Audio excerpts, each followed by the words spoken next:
Saving money is important, no matter how old you are.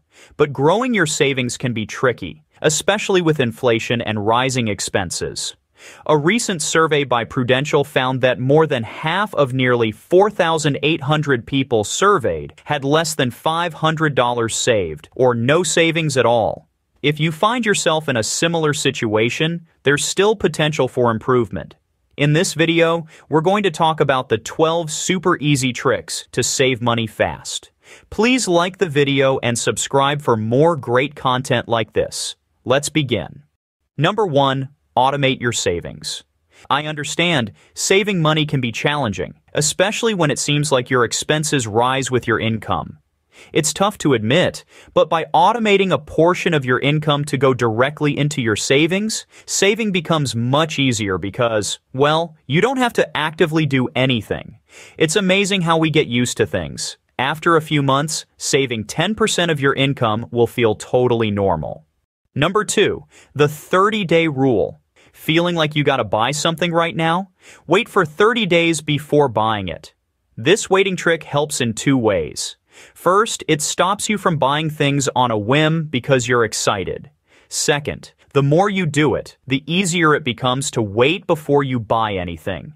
So, by waiting 30 days, buying stuff on a whim becomes less tempting. In fact, you might not even want that thing anymore after a month.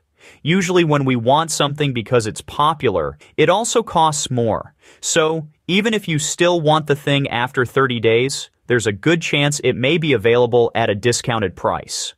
Number 3, give your savings account a meaningful name.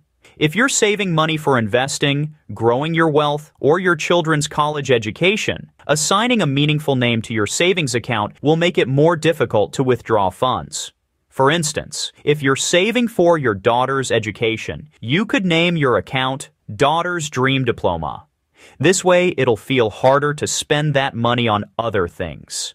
It's even more effective if you deliberately associate emotion with the account. For example, if you name your wealth-building account after your daughter or mother, because the purpose of the money is to improve their lives in the future, it becomes even more challenging to withdraw from it. Number 4. Avoid advertising as much as possible. I understand that in today's world, completely avoiding advertising is nearly impossible. When you go to the grocery store and walk past the checkout, you see lots of ads for different things. Companies invest significant sums to manipulate consumer psychology and stimulate purchases. Therefore, minimizing exposure to advertisements as much as possible can be highly beneficial. Think about it. Many of the products we purchase are influenced by some form of advertising. Number 5, eat before going shopping.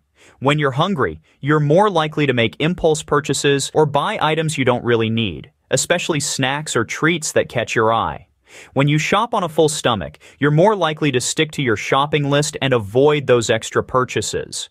Plus, you'll have a clearer head to make rational decisions about what you truly need. Number 6, create a meal plan and a list before going grocery shopping. Having a clear idea of what you need can prevent unnecessary purchases or overbuying. With a meal plan, you can figure out how much food you need, so you don't waste any. Also, if you have a list when you go shopping, you'll spend less time in the store and won't have to go back for things you forgot, which saves you money in the end. The more often you visit the grocery store, the more likely you are to overspend.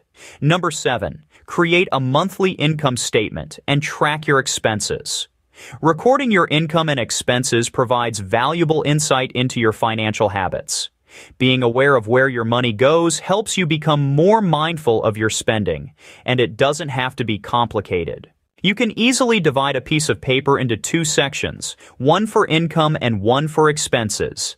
Then, simply track your earnings on one side and your expenses on the other. At the end of the month, you can see if you have a surplus or a deficit. If there's a deficit, it's time to implement the tips discussed in this video. Number 8, use cash. People are strongly driven by the fear of losing what they have. We tend to resist giving up possessions we already possess. When you pay with cash, it feels like you're giving away something you can touch. However, when paying with a card, you retain the card. and there's less of a sense of loss. It's harder to spend $10, $20 bills on those cool headphones than just swiping a card. Carrying large bills makes it even harder to spend money.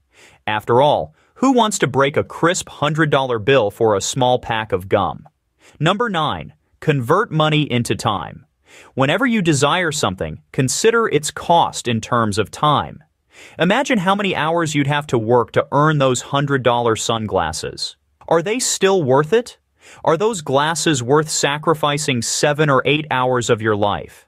This perspective helps you understand the true value of what you're spending and what it takes to earn it. Think about how much time you spent earning the money for a new TV. Would you want to spend 160 hours of your life for it, or could you use that money for something else? Number 10. Keep track of your net worth. After implementing all of these tips, let's say you manage to save an additional $600. If you don't have any savings, you can add this $600 to your net worth in your monthly financial statement. Then you update your net worth every month. When you track how much money you have, you might feel uncomfortable if it goes down the next month. But remember, this number shows your economic value, not your worth as a person. We usually don't like it when our money goes down and feel happy when it goes up. Number 11. Spend money on yourself. All right, we've been discussing saving money, and now I'm suggesting you spend some. Yes, indeed.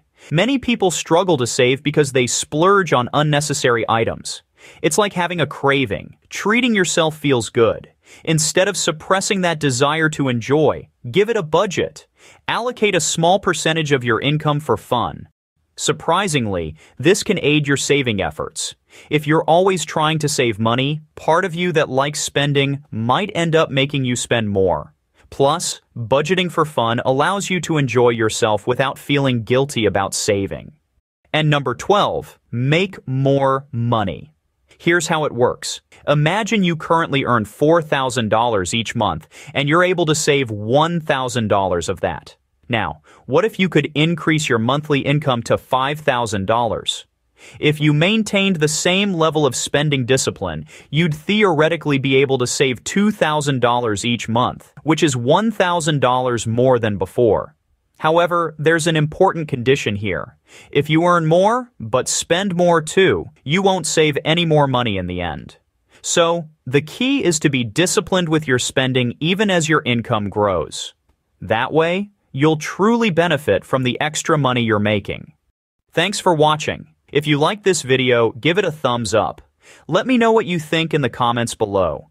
Hit that subscribe button and turn on notifications to catch all my future videos. See you next time.